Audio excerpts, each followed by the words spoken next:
everyone. My story is about pink roses. You know that long time ago, all the roses are white? One morning, long time ago, I woke up earlier than the rest of the flowers. I opened my petals and looked up at the sky. I saw the bright sun looking right at me and smiling. Then I said, "Why are you looking at me?" The sun answered, "I'm looking at you because you're so pretty." I blushed and turned into pink. I grew up and had children.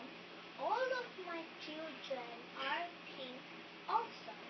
That is why we have pink roses today. I hope you enjoy listening to my short story. Thank you and God bless.